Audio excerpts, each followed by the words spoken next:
शांति। आज 3 फरवरी 2025 के बाबा के अनमोल मधुर महावाक्य सुनेंगे।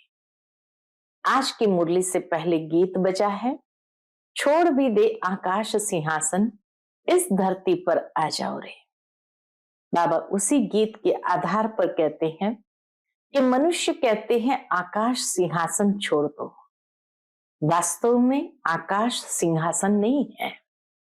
ये आकाश के महातत्व में ये पृथ्वी है जहां तुम बच्चे पार्ट बजाते हो।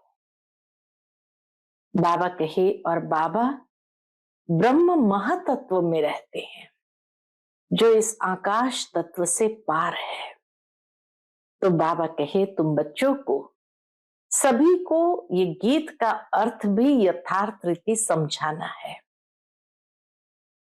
कि आकाश सिंहासन नहीं है, आकाश महतत्व है और ब्रह्म महतत्व से परमात्मा कल्प के अंत संगम युग पर आते हैं हम सभी बच्चों को ज्ञान और योग सिखाने।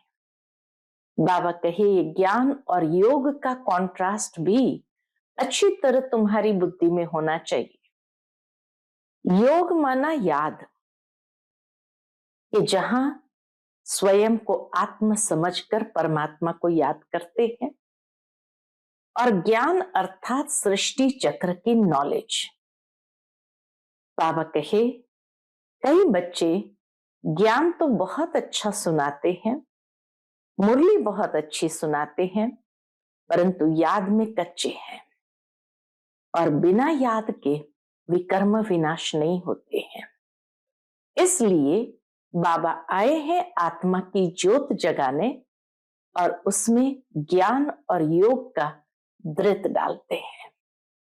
तो सुनते हैं आज के बाबा के अनमोल मधुर महावाक्य। ओम शांति।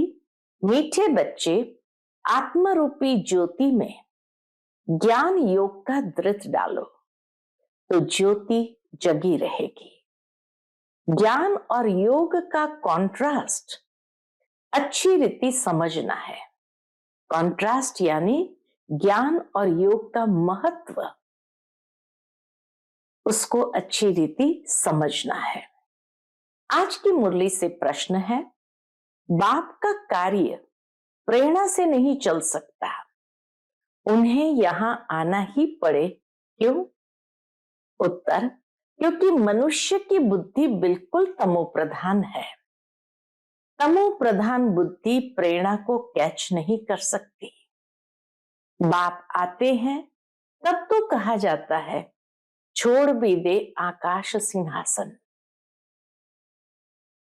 आज की मुरली से पहले गीत बजा है, छोड़ भी दे आकाश सिंहासन, इस धरती पर आ जाओ रे। ओम शांति। भक्तों ने यह गीत बनाया है, अब इसका अर्थ कैसा अच्छा है। कहते हैं आकाश सिंहासन छोड़कर आओ। अब आकाश तो है यह, ये पंच महातत्व की दुनिया है, तो आकाश तत्व तो इस साकारी दुनिया में ही है। यह है रहने का स्थान। आकाश से तो कोई चीज आती नहीं। आकाश सिंहासन कहते हैं। आकाश तत्व में तो तुम रहते हो और बाप रहते हैं महातत्व में। इस आकाश तत्व में तो हम सभी बच्चे रहते हैं और बाप रहते हैं महातत्व में। उसको ब्रह्म या महातत्व कहते हैं, जहां आत्माएं निवास करती है। बाप आएगा भी जरूर वहां से, उस महातत्व से इस आकाश तत्व में आएगा। कोई तो आएगा ना। कहते हैं आकर हमारी ज्योत जगाओ। गायन भी है, एक है अंधे की औलाद अंधे और दूसरे हैं सज्जे की औलाद सज्जे। धृतराष्ट्र और युधिष्ठिर नाम दिखाते हैं। अभी यह तो औलाद है रावण की। वास्तव में बाबा कहे यह औलाद है ही सब रावण की। माया रूपी रावण है ना, सबकी रावण बुद्धि है। अब तुम हो ईश्वरीय बुद्धि, बाप तुम्हारी बुद्धि का अब ताला खोल रहे हैं, रावण ताला बंद कर देते हैं। कोई किसी बात को नहीं समझते हैं। दुनिया में अगर कोई किसी बात को नहीं समझते हैं तो कहते हैं यह तो पत्थर बुद्धि है। बाप आकर यहाँ ज्योति जगाएंगे ना, प्रेरणा से थोड़ी काम होता है। आत्मा जो सतो प्रधान थी, उनकी ताकत अब कम हो गई है, तमो प्रधान बन गई है, एकदम झुंझार बन पड़ी है, एकदम जैसे जाने की स्थिति में आ गई है। मनुष्य कोई मरते हैं तो उनका दीवा जलाते हैं। अब दीवा क्यों जलाते हैं? समझते हैं ज्योत बुझ जाने से अंधियारा न हो जाए, इसलिए ज्योत जगाते हैं। अब यहाँ की ज्योत जगाने से वहां कैसे रोशनी होगी? यहाँ ज्योत जलाई तो जहां आत्मा जा रही है वहां कैसे रोशनी होगी? कुछ भी समझते नहीं है। अभी तुम सेंसिबल बुद्धि बनते हो। दुनिया की आत्माएं रावण बुद्धि है। आज बाबा ने नया टाइटल दे दिया, रावण बुद्धि है, और अभी तुम सेंसिबल बुद्धि बनते हो। बाप कहते हैं मैं तुमको स्वच्छ बुद्धि बनाता हूं, ज्ञान धृत डालता हूं।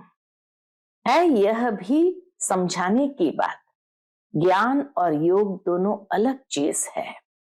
योग को ज्ञान नहीं कहेंगे। कोई समझते हैं भगवान ने आकर यह भी ज्ञान दिया ना कि मुझे याद करो, परंतु इसे ज्ञान नहीं कहेंगे। यह तो बाप और बच्चे हैं। बच्चे जानते हैं कि यह हमारा बाबा है, इसमें ज्ञान की बात नहीं कहेंगे। समझ है ये तो हमारा बाबा है। ज्ञान तो विस्तार है, यह तो सिर्फ याद है। बाप कहते हैं मुझे याद करो, बस ये तो कॉमन बात है, इसको ज्ञान नहीं कहा जाता। बच्चे ने जन्म लिया सो तो जरूर बाप को याद करेगा ना। ज्ञान का विस्तार है, ज्ञान तो अथाह है। बाप कहते हैं मुझे याद करो, ये ज्ञान नहीं हुआ। तुम खुद जानते हो हम आत्मा है, हमारा बाप परम आत्मा परमात्मा है। इसे ज्ञान कहेंगे क्या? ये तो समझ की बात है। बाप को पुकारते हैं, ज्ञान तो है नॉलेज। जैसे कोई एमए पढ़ते हैं, कोई बीए पढ़ते हैं, इतनी ढेर किताबें पढ़नी होती है। अब बाप तो कहते हैं तुम हमारे बच्चे हो ना, मैं तुम्हारा बाप हूं, मेरे से ही योग लगाओ अर्थात याद करो। इसको ज्ञान नहीं कहेंगे। तुम बच्चे तो हो ही, तुम आत्माएं कब विनाश को नहीं पाती हो। कोई मर जाते हैं तो उनकी आत्मा को बुलाते हैं। अब वह शरीर तो खत्म हो गया, आत्मा भोजन कैसे खाएगी? भोजन तो फिर भी ब्राह्मण खाएंगे, परंतु यह सब है भक्ति मार्ग की रस्म। ऐसे नहीं कि हमारे कहने से वह भक्ति मार्ग बंद हो जाएगा, वह तो चलता ही आता है। आत्मा तो एक शरीर छोड़ जाए दूसरा लेती है। बच्चों की बुद्धि में ज्ञान और योग का कॉन्ट्रास्ट स्पष्ट होना चाहिए। बाबा कहे बच्चों की बुद्धि में ज्ञान और योग का कॉन्ट्रास्ट यानी महत्व स्पष्ट होना चाहिए कि क्या भेद है इन दोनों के बीच में। बाप जो कहते हैं मुझे याद करो, ये ज्ञान नहीं है, यह तो बाप डायरेक्शन देते हैं, इसको योग कहा जाता है। ज्ञान है सृष्टि चक्र कैसे फिरता है, उसकी नॉलेज, उसको कहेंगे नॉलेज। योग अर्थात याद। बच्चों का फर्ज है बाप को याद करना, वह है लौकिक, यह है पारलौकिक। बाप कहते मुझे याद करो, तो ज्ञान अलग चीज हो गई, बच्चे को कहना पड़ता है क्या कि बाप को याद करो? लौकिक बाप तो जन्मते ही याद रहता है, यहां बाप की याद दिलानी पड़ती है, इसमें मेहनत लगती है।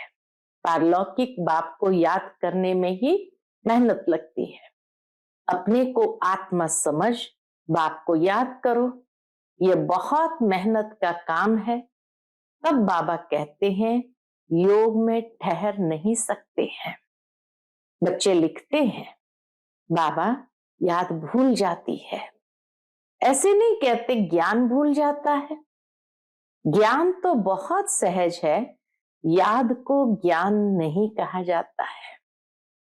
इसमें माया के तूफान बहुत आते हैं। याद में तूफान आते हैं, ज्ञान में तूफान नहीं आते हैं। ज्ञान बहुत विस्तार का है, याद सार की है कि अपने को आत्मा समझ बाप को याद करो, ताकि याद में ही तूफान आते हैं। बल ज्ञान में कोई बहुत तीखे हैं, मुरली बहुत अच्छी चलाते हैं, परंतु बाबा पूछते हैं याद का चार्ट निकालो, कितना समय याद करते हो? बाबा को याद का चार्ट यथार्थ रीति बनाकर दिखाओ। याद की ही मुख्य बात है। पतित ही पुकारते हैं कि आकर पावन बनाओ। मुख्य है पावन बनने की बात, इसमें ही माया के विघ्न पड़ते हैं। शिव भगवान उवाच, याद में सब बहुत कच्चे हैं। अच्छे अच्छे बच्चे जो मुरली तो बहुत अच्छी चलाते हैं, परंतु याद में बिल्कुल कमजोर है। योग से ही विकर्म विनाश होते हैं, योग से ही कर्मेंद्रियां बिल्कुल शांत हो जाती है। एक बाप के सिवाय और कोई याद न आए। योग से ही प्राप्ति कितनी है? योग से ही विकर्म विनाश होते हैं, योग से ही कर्मेंद्रियां बिल्कुल शांत हो सकती है। एक बाप के सिवाय और कोई याद न आए, कोई देह भी याद न आए। आत्मा जानती है ये सारी दुनिया खलास होने है। अब हम जाते हैं अपने घर, फिर आएंगे राजधानी में। ये सदैव बुद्धि में रहना चाहिए। ज्ञान जो मिलता है वह आत्मा में रहना चाहिए। बाप तो है योगेश्वर, जो याद सिखलाते हैं। वास्तव में ईश्वर को योगेश्वर नहीं कहेंगे। तुम योगेश्वर हो। ईश्वर बाप कहते हैं मुझे याद करो। ये याद सिखलाने वाला ईश्वर बाप है। वह निराकार बाप शरीर द्वारा सुनाते हैं। बच्चे भी शरीर द्वारा सुनते हैं। कई तो योग में बहुत कच्चे हैं, बिल्कुल याद करते ही नहीं। जो भी जन्म जन्मांतर के पाप है, सबकी सजा खाएंगे। यहां आकर जो पाप करते हैं वह तो और ही 100 गुना सजा खाएंगे। ज्ञान की टिक टिक तो बहुत करते हैं, योग बिल्कुल ही नहीं है, जिस कारण पाप भस्म नहीं होते, कच्चे ही रह जाते हैं। इसलिए सच्ची सच्ची माला 8 की बनी है। 9 रत्न गाए जाते हैं। 108 रत्न कब सुने हैं? 9 रत्न की बात है, 108 रत्न कब सुने हैं? 108 रत्नों की कोई चीज नहीं बनाते। बहुत है जो इन बातों को पूरा समझते नहीं है। बाबा कितनी बारीक से एक एक बात स्पष्ट करके हमें समझाते हैं। याद को ज्ञान नहीं कहा जाता, ज्ञान सृष्टि चक्र को कहा जाता है। शास्त्र में ज्ञान नहीं है, वह शास्त्र है भक्ति मार्ग के, उसमें कथाएं हैं। बाप खुद कहते हैं मैं इनसे नहीं मिलता, खाली इन कथाओं को सुनने से मैं नहीं मिलता। साधुओं आदि सबका उद्धार करने मैं आता हूं। वह समझते हैं ब्रह्म में लीन होना है। फिर मिसाल देते हैं पानी के बुदबुदे का। अभी तुम ऐसे नहीं कहते तुम तो जानते हो हम आत्माएं बाप के बच्चे हैं। माम एकम याद करो, ये अक्षर भी कहते हैं परंतु अर्थ नहीं समझते।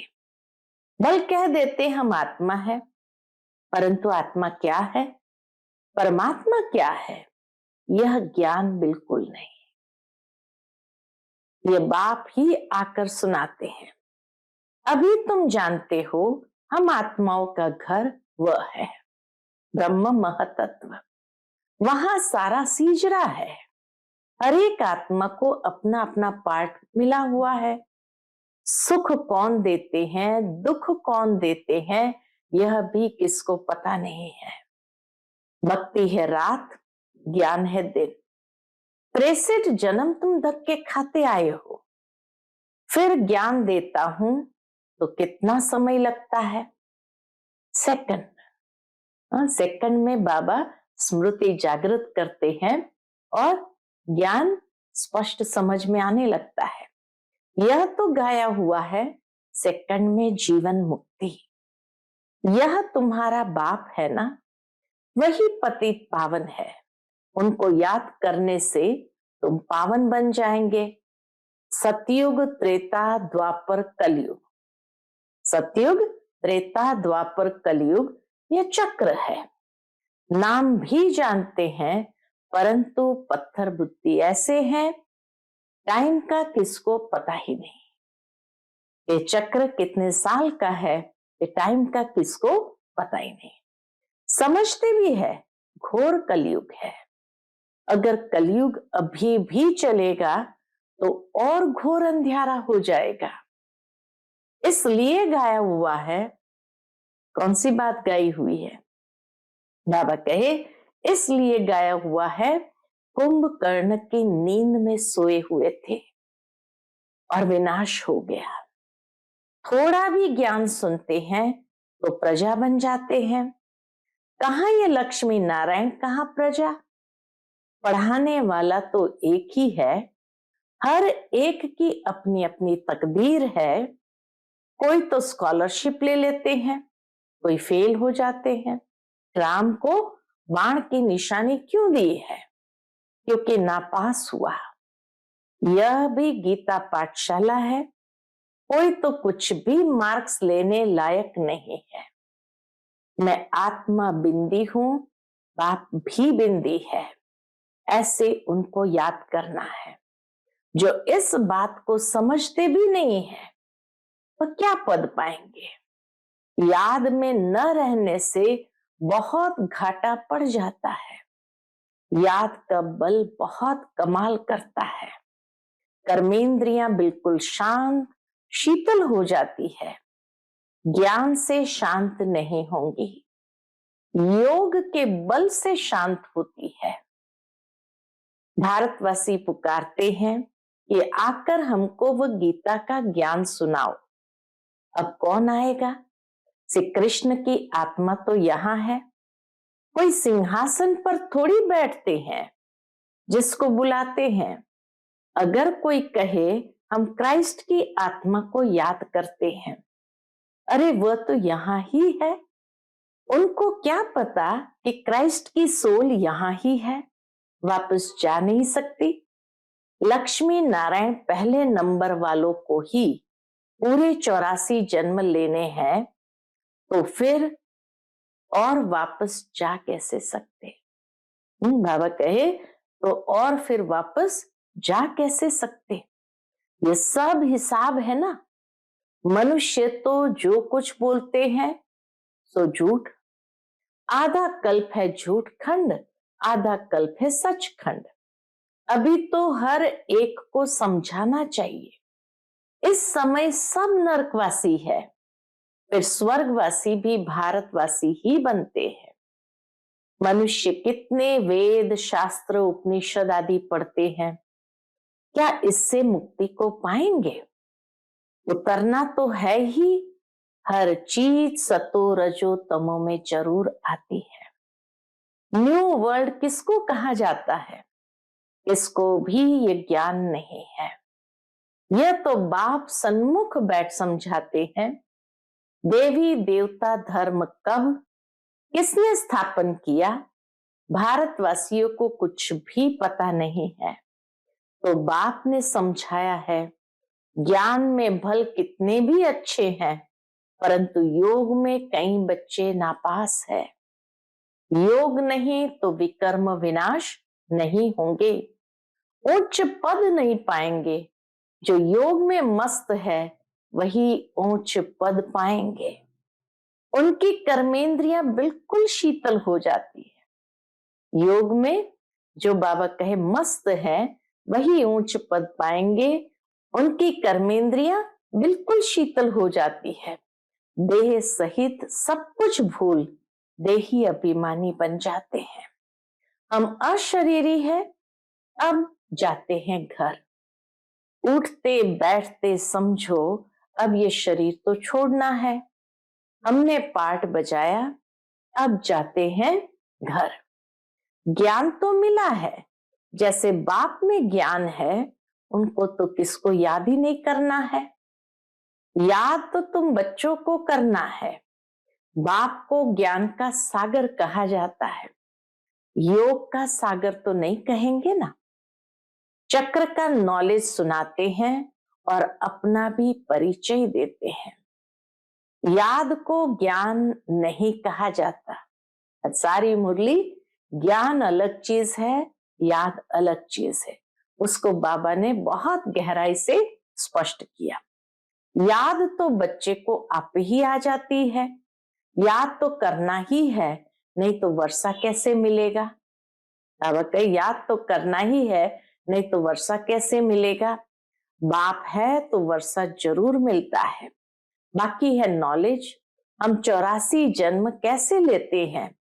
तमो प्रधान से सतो प्रधान, सतो प्रधान से तमो प्रधान कैसे बनते हैं, यह बाप समझाते हैं।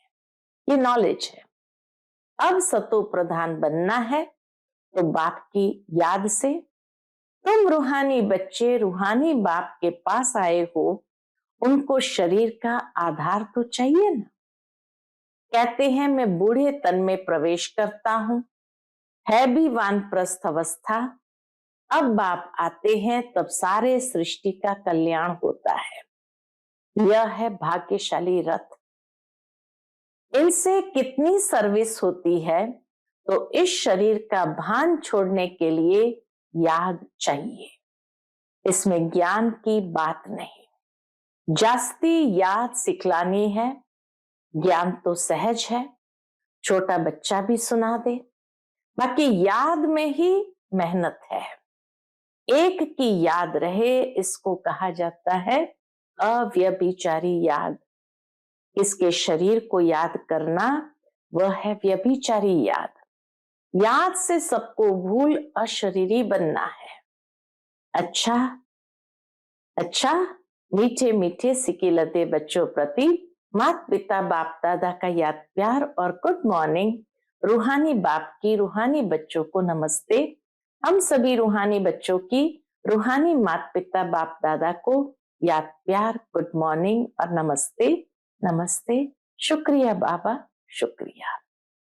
आज की मुरली से धारणा के लिए मुख्य सार है। पहली पॉइंट, याद के बल से अपनी कर्मेंद्रियों को शीतल शांत बनाना है। फुल पास होने के लिए यथार्थ रीति बाप को याद कर पावन बनना है। दूसरी पॉइंट, उठते बैठते बुद्धि में रहे कि अभी हम ये पुराना शरीर छोड़ वापस घर जाएंगे। जैसे बाप में सब ज्ञान है, ऐसे मास्टर ज्ञान सागर बनना है। आज का बाप दादा का मधुर वरदान हम बच्चों के प्रति है।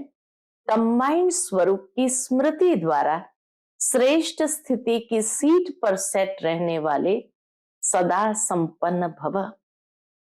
कंबाइंड स्वरूप की स्मृति द्वारा श्रेष्ठ स्थिति की सीट पर सेट रहने वाले सदा संपन्न भव। संगम युग पर शिव शक्ति के कंबाइंड स्वरूप की स्मृति में रहने से हर असंभव कार्य संभव हो जाता है। यही सर्वश्रेष्ठ स्वरूप है। इस स्वरूप में स्थित रहने से संपन्न भव का वरदान मिल जाता है।